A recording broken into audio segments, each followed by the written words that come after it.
Bugünkü təkrarlarımızdan biri də təfəkkür haqqındadır. Təfəkkürün hər üç növü haqqında qısa məlumat verim.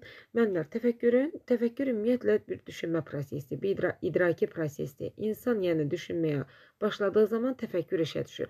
Və təfəkkürün də üç növü var. Məntiqi təfəkkür, tənqidi təfəkkür və yaradıcı təfəkkür.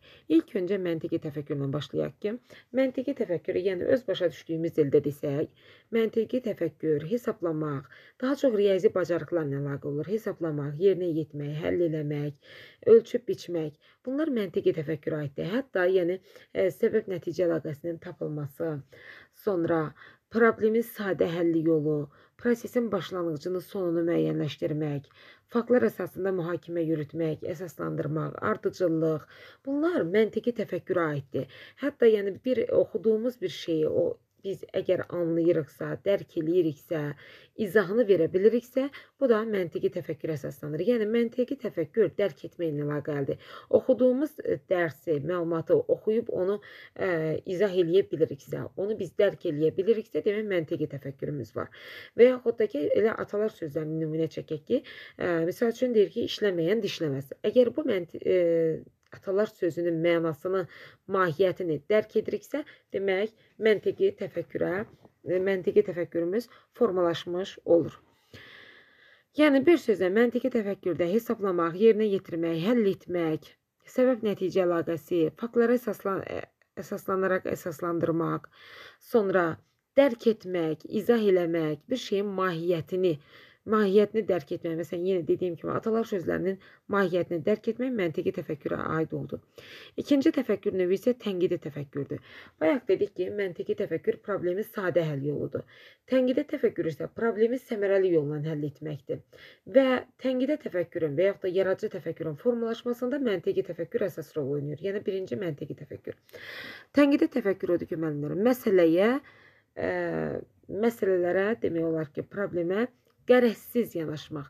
Bir fikir bildirirsə, o belə deyək, münasibət bildirirsə, qərəzsiz yanaşır. Yəni, qərəzsiz münasibət bildirir, rasional düşünür. Əsas məsələ burada obyektivlikdir. Məsələyə doğru, düzgün yanaşmaqdır. Tənqidi təfəkkürdə açar sözləri münasibət bildirmək, fikrini əsaslandırmaq, dəyərləndirmək, qiymətləndirmək, mühakimə yürütmək. Yəni, tənqidi təfəkkürə açar sözlərdir. Yenə deyirəm, məsələni dəyərləndirmək, qiymətləndirmək, əsaslandırmaq, münasibət bildirmək özü də doğru, aydın şəkildə rasional düşünmə bacarığıdır. Rasional düşünmə bacarığı. Yəni, obyektivlik tənqidi təfəkkürün ən mühüm tələbidir. Obyektivlik. Və tənqidi düşünən insan problemi düzgün müəyyənləşdirəcək.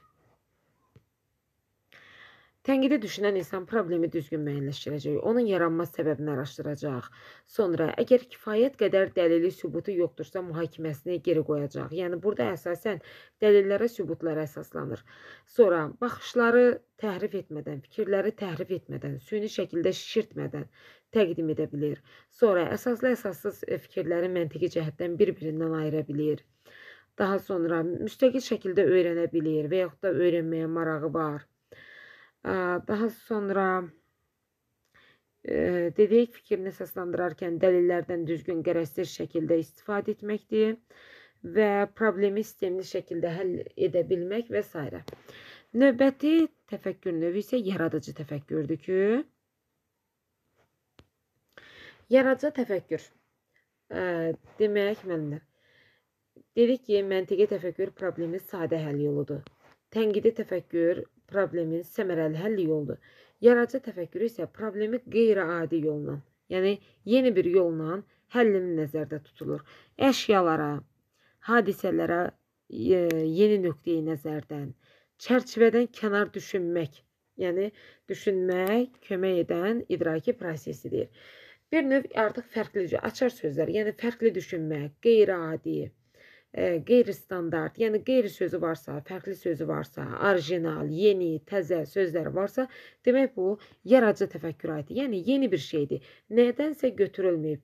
Məsələn, bir problemi həll edən zaman bir başqasının fikrinə əsaslanmayıb, yeni bir fikirlər sürüb, yeni bir ideya, plan qurmaq, yeni bir fikir irəli sürmək yaradıcı təfəkkürə nümunədir. Demək, burada açar söz yeni, təzə, qeyri-adi, qeyri-standart, yəni çərçivədən kənar düşünməkdir. Çərçivədən kənar düşünmək.